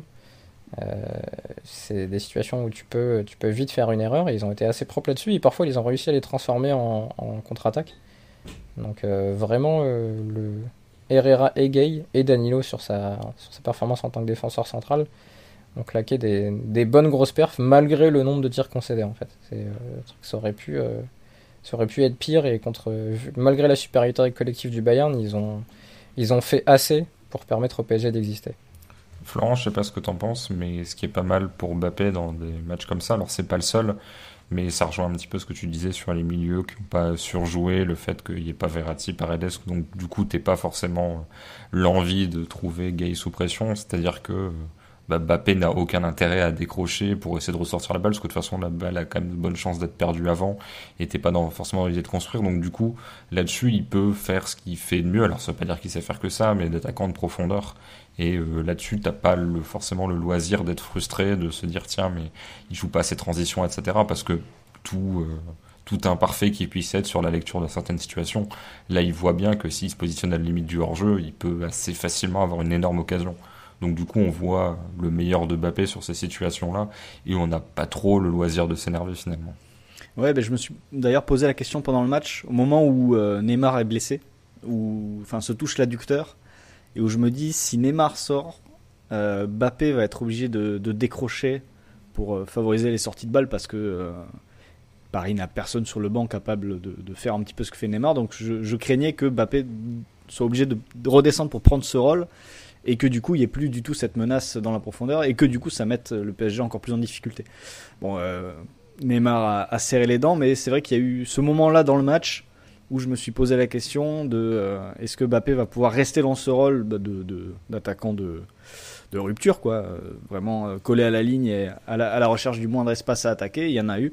Il y a eu ce troisième but quelques minutes plus tard où il est bien lancé par Di Maria. Mais c'est vrai qu'à ce niveau-là, ça a été quand même très important que Neymar, Draxler réussissent eux-mêmes à remonter les ballons pour que lui reste devant et n'ait pas à s'éparpiller, en effet, comme tu le dis, à faire d'autres choses qu'il peut faire. Il avait bien fait face au Barça, où il avait fait un très bon match. Pour aider les sorties de balles au Nou Camp. Lui et Keane avaient fait de bonnes prestations de leur côté, à gauche et à droite. Mais c'est vrai que sur ce match-là, on l'attendait un cran plus haut pour punir le Bayern dans la profondeur. Et le fait qu'il puisse faire 90 minutes dans ce registre, à mon avis, était très important parce qu'il est resté une menace jusqu'à la fin du match. Raphaël, est-ce que tu as en tête beaucoup d'équipes, alors c'est pas pour taper gratuitement sur eux, mais c'est pour aussi attester des constructions d'effectifs, des équipes là récentes qui ont un écart tel entre les deux meilleurs joueurs sur le terrain et les deux moins bons. Si tu considères l'écart entre, alors il y a les blessés hein, évidemment, mais pas que, entre Dagba, Bakker d'un côté et Mbappé, Neymar de l'autre, d'un bout à l'autre de l'échelle, parce que sans vouloir être méchant, hein, mais il y en a qui peuvent gagner le match tout seuls et d'autres où au final t'es quasiment toujours obligé de les aider parce que c'est très compliqué. En fait, je me pose la question à quel point le fait, tu vois, ton théorème du le meilleur joueur te permet de gagner le match, il n'y a pas un moment où tu te diras le pire joueur sur le terrain va te le faire perdre. Oui, c'est l'autre partie du théorème, oui. C'est le théorème Diego Contento. Pire joueur. Ouais. Non mais après oui, là la question c'est plus quelle est l'équipe avec le plus d'écart entre les deux meilleurs joueurs et le 18e on va dire. Parce que Dagba en théorie doit pas être dans les 15. Oui. En fait le truc c'est qu'il est avec la lutte avec Florenzi et Kerrer qui sont pas non plus incroyables. Ils sont sans doute meilleurs. Ouais. Enfin Florenzi est sans doute meilleur que lui. Hein. Après Florenzi est beaucoup bien meilleur avec ballon. Dagba les passes vers l'avant là sous le pressing c'est impossible quasiment. Il a fait que rejouer vers l'arrière, vers les centraux qui pouvaient faire qu'une seule chose, rejouer vers Navas qui ne pouvait que faire dégager. Donc Donc c'était assez vite répétitif. Mais je sais pas, je réfléchis au plateau déjà de cette saison. Et je me dis que déjà Liverpool, qui joue avec Philippe Kabak en défense centrale. C'est bien si on revient toujours à Kabak, et ça j'aime beaucoup. Et encore Kabak est pas dégueulasse contre le Real, hein. Philippe c'était pire. Mais c'est l'association des deux en fait qui rend le tout impossible. C'est quand tu joues avec Alcantara, Fabinho au milieu de terrain et que derrière toi t'as Kabak et Philippe, c'est pas très sérieux. En plus ces deux centraux, c'est pas comme des latéraux où à chaque fois le central de ce côté-là ou le milieu de ce côté-là peut venir en aide en prise à deux, quoi. Là les deux centraux au bout d'un moment... Ouais, c'est-à-dire que là, je pense que si t'inverses le match du PSG où t'as un joueur du niveau de Danilo latéral droit, un joueur du niveau de Kimpembe latéral gauche et des joueurs du niveau de Dagba et Baker dans l'axe, je pense pas que ça finit à 2-3. Oui. Donc ça peut être un bon dilemme aussi. Est-ce que tu préfères avoir deux centraux très bons et deux latéraux très moyens pour le niveau de compétition en question, ou l'inverse? L'inverse. Ouais, voilà. Je prends les centraux personnellement. Alors je suis d'accord. Après il y a quand même des profils d'adversaires. Typiquement tu mets le Bayern avec Lam, Robben et Alaba Ribéry. Celui-là tu mets des latéraux faibles face à eux. Oui. Eux vont jamais tester les centraux et ils éliminent le latéral, il y a but. Ouais, mais après c'est ce qu'on aurait pu se dire aussi sur ce match-là avec Coman face à Dagba, et puis finalement t'as réussi à sauvegarder ta perf avec les centraux et Navas. Donc, oui, c'est vrai qu'il y a Navas qui change beaucoup de choses aussi. Disons que tu peux faire une finale de Ligue des Champions avec Contanto latéral gauche, mais je pense qu'il y a beaucoup moins de passagers clandestins en défense centrale en finale de Ligue des Champions que latéraux gauche ou droit, hein, d'ailleurs. Les deux se valent. Je sais pas, hein, mais j'en ai. Je me demande si. J'ai pas d'exemple qui me viennent en tête en fait. J'allais dire, est-ce que Oleguer joue pas la finale 2006? Mais non, je pense que c'est Edmilson qui joue derrière. Puis latéral droit. Il est latéral droit aussi, je crois. Oleguer, il me semble. Ouais, enfin, il était pas vraiment footballeur du Barça. Hein. Ouais, il était militant c'est vrai. Et symbole. Mais par contre, le Barça a fait des finales avec Busquets, Yaya Touré en défense centrale. Mais c'était, ouais, mais tous les joueurs des étaient sacrés joueurs de foot. Quoi. Donc il y avait pas de. Non, mais j'ai réfléchi aux vainqueurs précédents, sinon aux finalistes. Tottenham, non, c'était quand même des défenseurs qui étaient pas mal. Liverpool a toujours eu des centraux corrects en finale Ligue des Champions. Tu fais quand même une finale Ligue des Champions avec Lovren, qui fait la même saison finale de Coupe du Monde. Oui. Mais qui est quand même meilleur que ne serait Dagba, que ne serait l'équivalent de Dagba en tant que central, je pense. Pour ce niveau de compétition. Chaque fois, j'ai l'impression qu'on est méchant avec les joueurs, mais c'est juste que là, on atteint un niveau de compétition tel que même si t'es bon, c'est trop fort. Oui, et puis je pense que le débrief dans les vestiaires avec Dagba sera plus corsé, je sais pas, hein, mais le travail spécifique sera plus méchant. Dans les faits, tu peux bosser, mais est-ce qu'il peut vraiment rivaliser avec Coman? Même s'il a la meilleure technique défensive du monde, s'il prend 4 mètres sur 2 mètres quand Coman pousse le ballon, il peut avoir la meilleure technique défensive du monde. Après, il y a un écart individuel, une supériorité individuelle qui est trop forte en fait. Oui, et là-dessus, sa meilleure chose, c'est ce que vous avez dit tout à l'heure, c'est de pas faire faute en fait. Ouais. T'es éliminé, mais au moins fais pas de bêtises, quoi. Fais porte de saloon, mais sans plus. Mais moi, c'est même pas pour défoncer un tel ou un tel. C'est juste que, en fait, je me pose la question, si t'as la même compo au retour, est-ce que le Bayern ne peut pas se dire... alors, c'est difficile parce que le Bayern a toujours eu un peu cette construction égalitaire, si on peut dire, avec Flick, où tout le monde a un peu le même nombre de ballons, etc.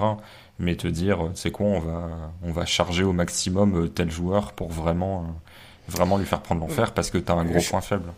D'ailleurs, je suis surpris qu'il n'y ait pas eu plus de dédoublement de Davis en deuxième période. Oui, c'était assez surprenant aussi. Ouais. Parce que, alors Coman arrivait à éliminer Dagba, donc il n'y avait pas forcément besoin finalement, mais ça aurait été mieux d'avoir un gaucher qui arrive lancé et qui puisse avoir le temps de regarder dans la surface ce qui se proposait, parce que quand tu es en train de dribbler un joueur et qu'après tu dois centrer, c'est difficile d'enchaîner les dribbles et les prises d'infos, et je trouvais qu'il y avait finalement peu de participation de Davis dans cet espace-là. Ou à là-bas, même un moment, tourné à 3 avec les deux autres, et ça a été pas mal en fin de première mi-temps, en début de deuxième, et puis ils ont petit à petit abandonné ça. J'étais un peu surpris. Florent. Davis termine avec 0 passe clé, je crois, sur le match. Ce qui peut être surprenant vu son rendement habituel et son rôle. Et pas spécialement de retour défensif. Tu vois, j'ai l'habitude du Davis qui monte tout le temps et qui du coup doit faire 7 ou 8 retours en catastrophe. Il en fait un où il coupe une passe en profondeur quand même. Oui, c'est ça. Non, mais je veux dire... Enfin, il y a des matchs où il passe son temps à attaquer et du coup il défend. C'est un truc qui est toujours sur la brèche et tu te dis, tu lui enlèves 1/10 de seconde sur 40 mètres, il n'y a plus rien qui va. Là, il jouait de manière finalement assez peu radicale pour une équipe de flics, quoi. C'était l'un de ceux qui était le plus, j'ai l'impression, dans une espèce d'entre-deux, peut-être pas prudent, hein, mais qui jouait de façon entre guillemets logique, alors que parfois il y a un côté très illogique à mettre tout le monde devant le ballon et à espérer que ça tienne. Après, j'ai l'impression qu'il vit une saison un peu plus galère que la saison dernière aussi, Christophe, même en championnat. Oui, il a repris il y a un mois, je crois. Il ressortait de blessure. Il a eu une blessure assez longue. Il est revenu. Il y a quelques jours, il s'est fait expulser, ou semaines, il s'est fait expulser contre Stuttgart. Du coup, il jouait pas ce week-end face à Leipzig, je crois. Oui, c'est un petit peu plus compliqué cette deuxième saison pour l'instant. Oui, bon après, c'était l'un des ça partait très haut. C'était le meilleur latéral gauche du monde sur sa première vraie saison à ce poste-là. Donc c'est vrai que c'était pas forcément facile de le maintenir, mais à voir si ça fera pas une Alaba qui a eu son pic de carrière pour moi à genre 22 ans, quoi. C'est-à-dire que le Alaba 2013, il est injouable. Après, ça reste un très bon joueur, mais pour moi, il n'a jamais été aussi bon que sur ses débuts, donc à voir. Florent, on va pas non plus faire 4 heures d'émission sur ce match, juste comment est-ce que tu envisages le match retour, puisque ça peut permettre aussi, on a parlé vite fait avec Raphaël, de faire un peu un aspect preview. Est-ce que tu vois le même type de match, et donc du coup un truc qui va se jouer aussi au réalisme, ou peut-être que ça sera plus équilibré, parce que j'imagine mal que ça soit encore plus déséquilibré, en tout cas tu prends le volume total de tirs d'un côté et de l'autre, j'imagine mal le différentiel passer, je crois que là c'est 25 tirs de plus pour le Bayern, j'imagine mal que ça puisse être 30 ou 35 en fait.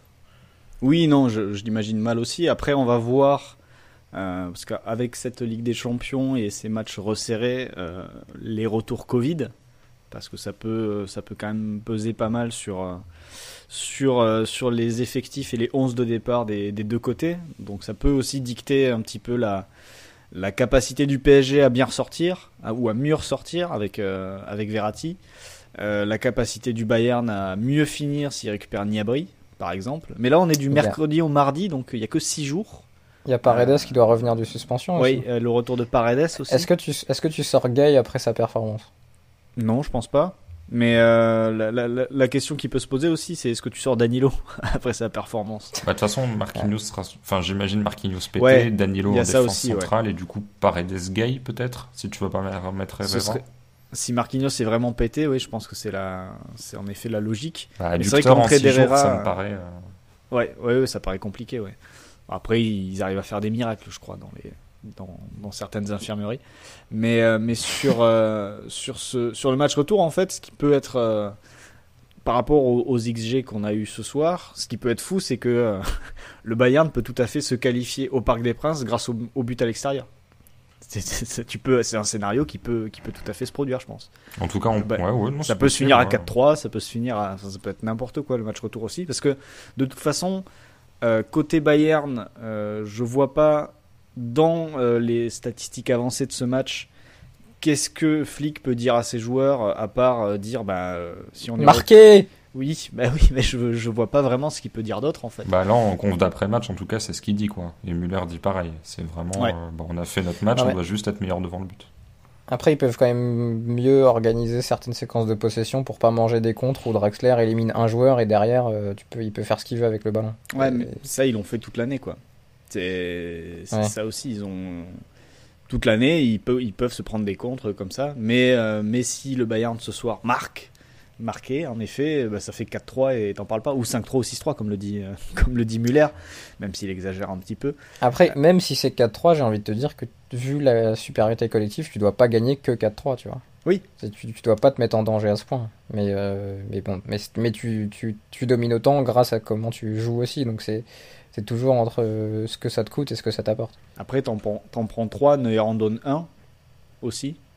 Il donne le premier, qui conditionne peut-être une partie de la suite de la rencontre quand même, vu que le Bayern court après le score de la deuxième minute. Mais si Neuer, tu prends le prochain match, si Neuer donne rien et que le Bayern fait le même match que ce soir, je pense que le Bayern peut se qualifier.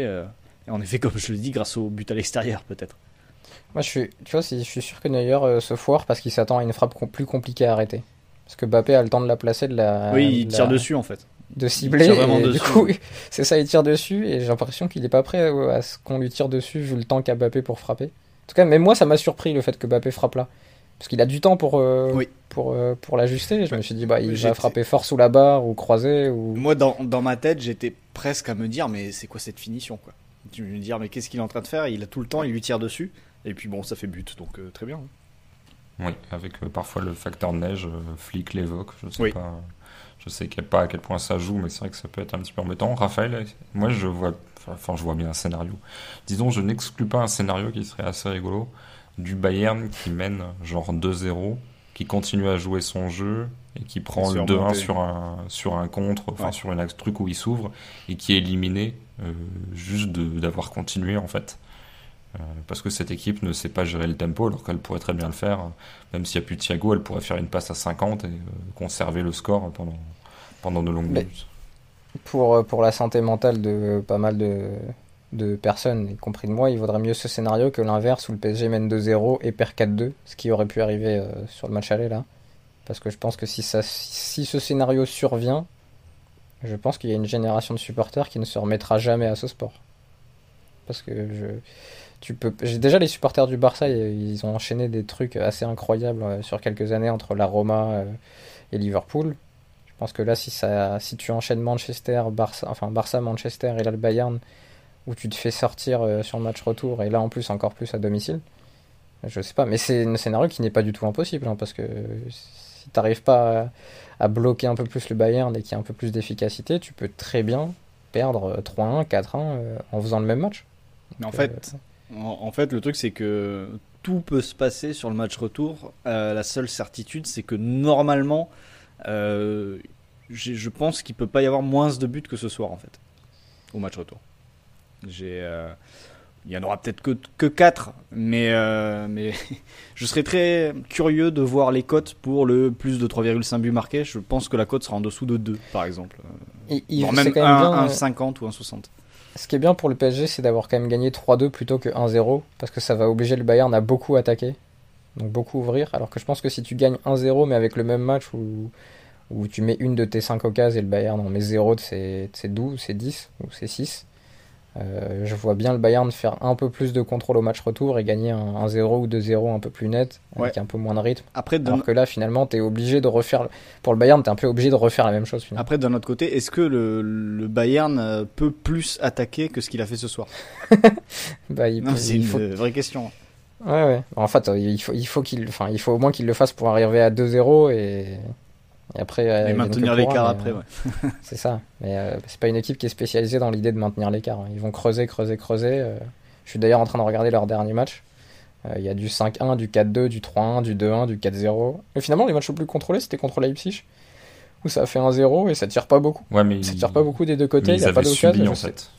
C'est surtout ça, un contrôle. Ils subissent. Disons, Leipzig avait vraiment bien joué et le Bayern n'était pas trop dans une position de dicter le scénario. En plus, j'ai vu des bouts de match et Dani Olmo m'a rendu fou. J'ai eu envie de l'insulter à plusieurs reprises. Donc il y a trop de matchs et je les confonds. Mais alors, deux choses pour rebondir sur ce que tu dis. La première, je crois que c'était dans l'équipe, un article sur Thomas Müller où il disait que quand le Bayern menait 8-0 face à Schalke, il gueulait en disant « Allez, il y a 0-0, il faut continuer à marquer ».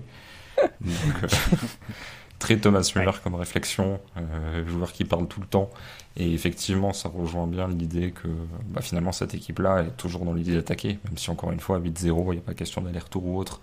Donc il n'y a pas question de calcul, hein, mais voilà, c'est un peu la mentalité locale de ne pas faire de pitié. Et la deuxième chose, alors c'est un petit retour en arrière, mais sur ce que vous disiez sur un peu les certitudes du retour, la certitude que tu as aussi, alors il peut toujours se rater, hein, mais c'est que Paris a confiance dans son gardien et du coup n'aura pas à adapter son plan de jeu pour masquer d'éventuelles faiblesses là-dessus.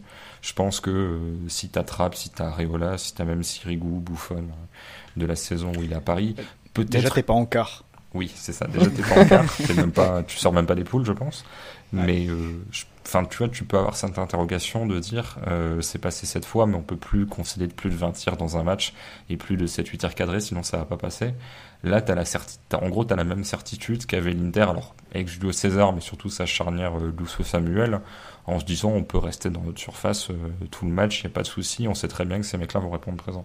Alors Navas fera son match ou le fera pas son match, a priori, il y a quand même de bonnes chances qu'il soit encore très bon au retour, mais au moins t'as pas à changer ton approche pour masquer d'éventuelles faiblesses là-dessus. Et si en plus tu rajoutes au fait de pas concéder de penalty, de pas faire de faute, en gros ça veut dire que t'es quand même globalement sûr de toi sur l'idée d'avoir un plan de jeu réactif avec un bloc bas. Mais d'ailleurs, dans les 15-20 dernières années, il y a combien de gardiens qui ont été plus réguliers et plus forts en Ligue des Champions qu'Keylor Navas? Alors, Il n'y en a pas, hein. Parce que oui, non, là, enfin, Oblak se rate rarement, mais Navas gagne 3 Ligues des Champions, quoi. Donc, peut-être Buffon à un moment, mais sauf que la Juve allait pas souvent au bout. bah jamais, Donc, jamais avec Buffon. Donc, Bah 2003 ils vont en finale. oui, non, mais je veux dire, Ils il perdent. la gagne jamais. Il Et la puis gagne pas. Buffon Ouais, ne non, sort il la pas les gagne tirs pas, au but, mais, quoi. Donc, Mais je sais pas, peut-être Casillas à un moment avec le Real début des années 2000, quand ils font 2-3 finales et qu'ils en gagnent 2. ouais, pas, non, mais l'une des rares fois où Navas se rate, je crois que c'est l'aller face au Bayern, et au final, il est énorme au retour. Donc, l'un dans l'autre, t'as vite oublié les affres du match aller. Ouais. Rien à rajouter, messieurs? Non, non. Vous avez passé une bonne soirée, Raphaël? Quel est ton statut émotionnel par rapport au Paris Saint-Germain actuellement? Bah, je suis de plus en plus détaché, notamment parce que certains joueurs m'agacent, mais ils sont toujours là pour nous refaire croire à quelque chose en Ligue des Champions derrière. Donc je sais pas, enfin, j'avais quand même été plus enchanté par la performance au Camp Nou qui était plus forte collectivement, mais aussi parce que le Barça posait moins de problèmes. Là, c'est vraiment quelques performances individuelles et une grosse défense de la surface sur vraiment des derniers recours, des -1 qui ont été assez bonnes. Mais tu sens, tu sais, le mec en contrôle qui veut pas trop espérer ni trop s'impliquer parce qu'il sent que ça peut mal tourner à tout moment. Oui.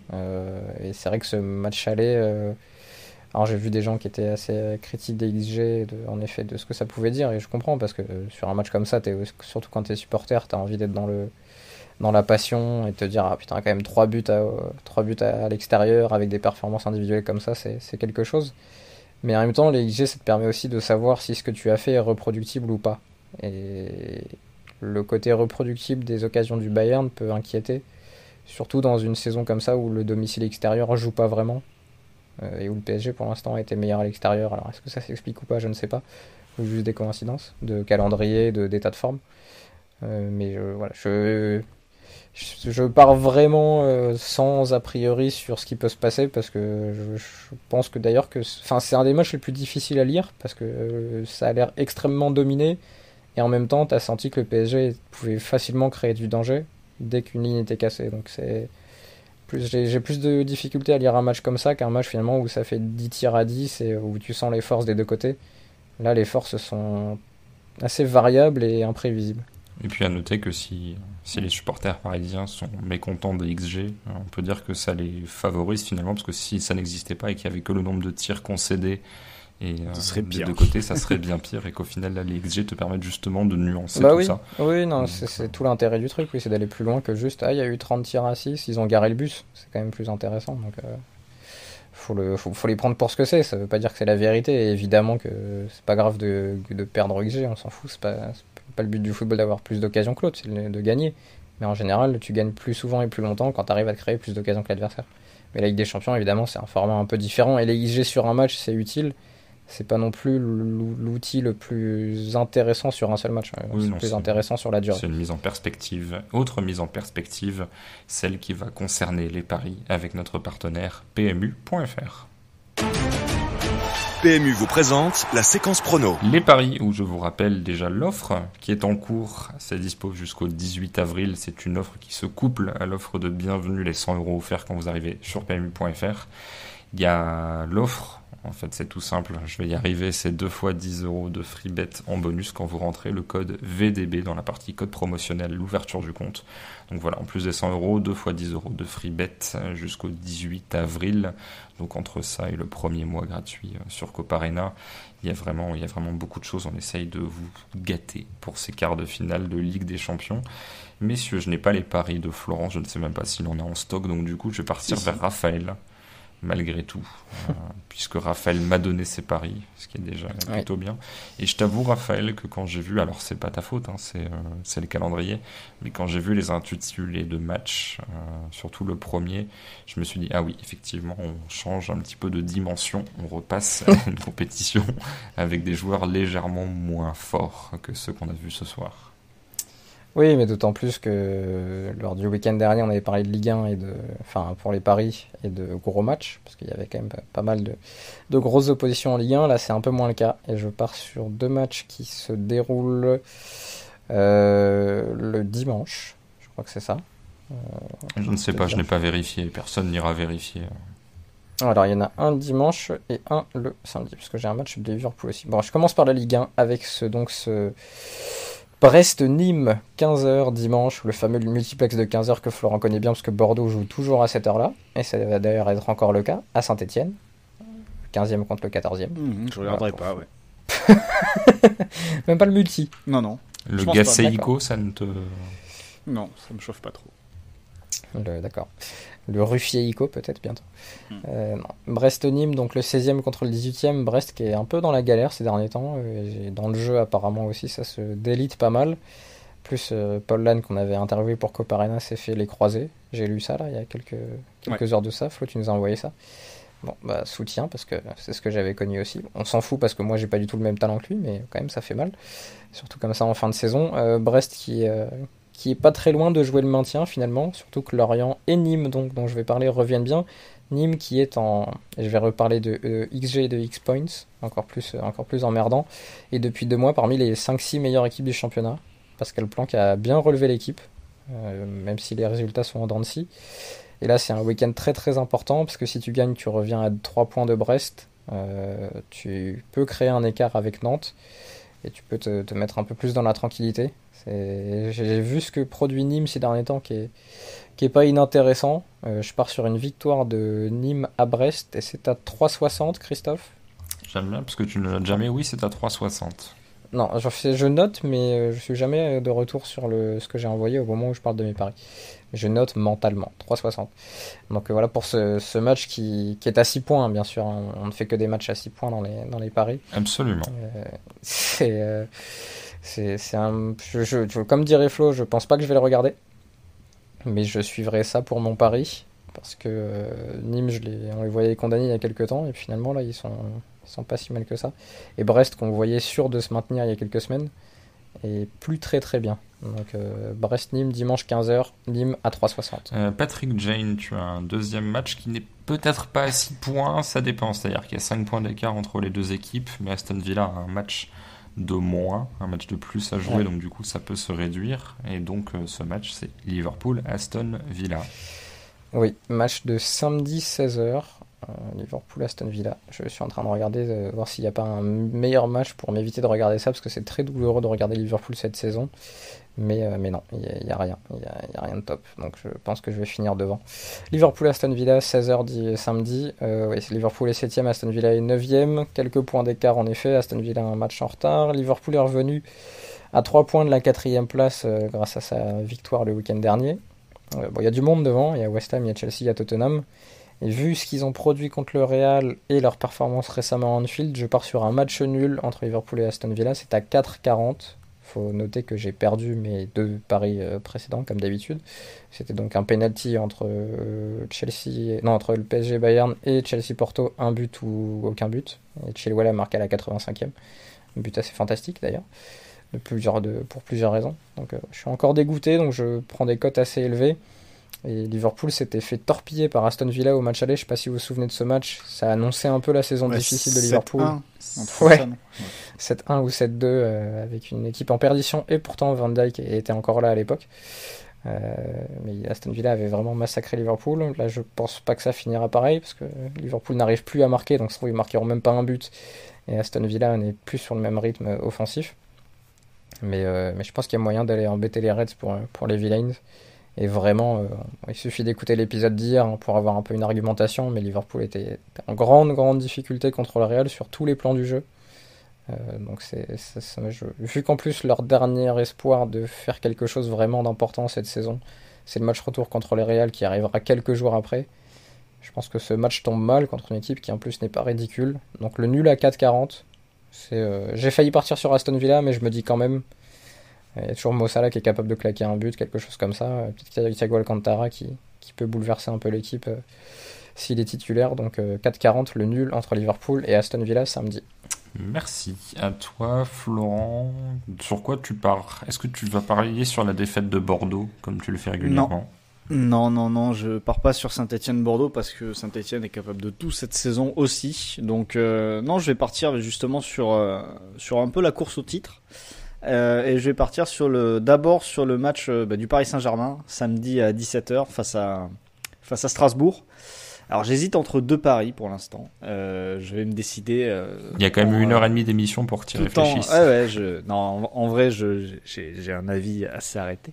Mais bref, l'idée c'est simplement de dire qu'en sortant de ce match et en vue du match retour, Paris va, je pense, prendre beaucoup de précautions avec pas mal de ses joueurs. Marquinhos sera certainement pas là, je pense. Neymar sera pas là puisqu'il est déjà suspendu. Mbappé, je me demande s'il sera là. Même si je me dis que par défaut, il devra jouer ce match parce qu'il n'y a pas grand monde non plus sur le banc de touche, à part peut-être Icardi. En gros, bref, malgré le fait que Paris ait quand même beaucoup de choses à perdre sur cette journée de championnat, je me dis que la priorité va être, les regards vont déjà être tournés vers le match face au Bayern. Et je me dis que Strasbourg est tout à fait le genre d'équipe capable de prendre des points au Paris Saint-Germain sur ce genre de rendez-vous-là. Parce qu'en plus, ils vont sortir au-delà du fait de penser déjà au match de mardi prochain. Il y a aussi le fait de récupérer entre maintenant et samedi 17h, de récupérer d'un match disputé quand même dans des conditions assez compliquées. Un match qui a fait des dégâts, je pense, sur pas mal d'organismes. Donc je me dis que voilà, Paris sera pas forcément en état de vraiment défendre ses chances et que Strasbourg peut assez facilement, en mettant le match sur le défi physique, ce qu'ils sont capables de faire avec un jeu assez direct sur Ajorc, sur Diallo, qui ont d'ailleurs battu les Girondins de Bordeaux la semaine précédente. Je me dis que Strasbourg peut gagner le match. Donc je vais partir sur victoire de Strasbourg, cote à 4,40, sachant que mon hésitation c'était Strasbourg gagne une mi-temps, qui est coté à 2,15. Mais je me dis que ce pari-là sur une mi-temps, s'ils mènent en première, je les vois bien tenir en fait. Et si Paris fait déjà la différence en première, je vois pas Strasbourg non plus forcé pour revenir en deuxième. Donc du coup, je vais partir plutôt sur la victoire sèche de Strasbourg. En plus, c'est beaucoup plus intéressant puisque c'est à 4,40, alors que la victoire sur une seule mi-temps, c'est coté à 2,15. Ton deuxième pari, nous t'écoutons.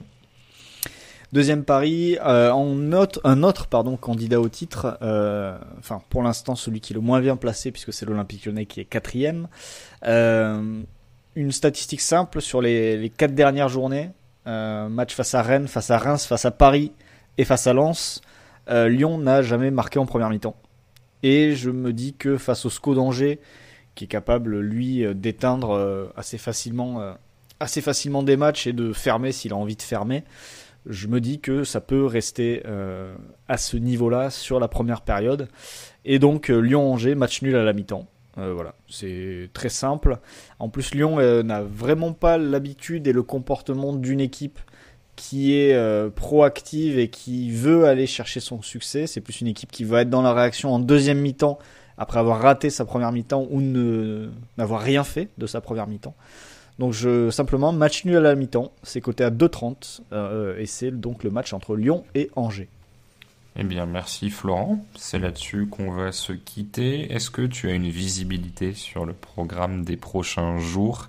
Est-ce que finalement, la semaine prochaine, on refait comme on a fait cette semaine avec 2 débriefs à chaud? Eh ben, il y a de fortes chances, Christophe, qu'on fasse comme ça, puisque le match du Paris Saint-Germain arrivera dès le mardi soir. Donc, en effet, mardi soir, c'est sûr, on sera là. Mercredi, on verra. Ça dépendra sans doute des rencontres, même si c'est vrai que que le Dortmund City et le Liverpool Real ont de l'intérêt encore aujourd'hui, vu ce qui s'est passé à l'aller. Donc il y a des chances en effet qu'on fasse une double dose, ou alors peut-être que la double dose attendra jeudi soir pour qu'on parle un peu Ligue Europa, parce qu'il y a quelques matchs sympathiques qu'on pourra peut-être débriefer après les quarts de finale retour, qui sait. Donc voilà, oui, il y aura 2 épisodes la semaine prochaine. Il n'y a pas un Classico qui arrive là ? Si, samedi. Samedi Mais 21h. est-ce qu'on aura les moyens d'en faire un autre ? Je ne sais pas. Ou alors on enchaîne lundi, mardi, mercredi, mais ça risque de faire beaucoup, je pense. Moi, tu sais, on n'est pas obligé de parler de la défaite de Liverpool au match retour. Hein. On peut sauter le mercredi. Hein. Ouais, mais après, City... Enfin, c'est pas dit que City passe, en fait. Bon, après, est-ce que le match est intéressant ? Je ne sais pas. Et sera intéressant, je ne sais pas. Mais potentiellement, on peut faire... on va pas faire un débrief interne à l'antenne, mais on peut peut-être faire lundi, mardi et jeudi soir, vendredi, si on inclut le City et Liverpool avec le débrief des quarts de Ligue Europa, par exemple. Mais ça, on le décidera ensemble. On est encore à l'antenne. Là. Absolument. Les gens pourront nous proposer aussi, nous inciter, pardon.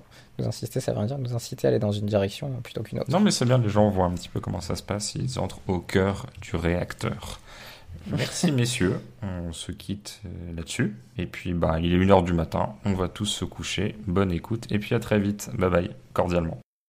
Vous avez tout compris grâce à ce podcast. C'est le moment de parier sur PMU.fr. PMU, que les meilleurs gagnent.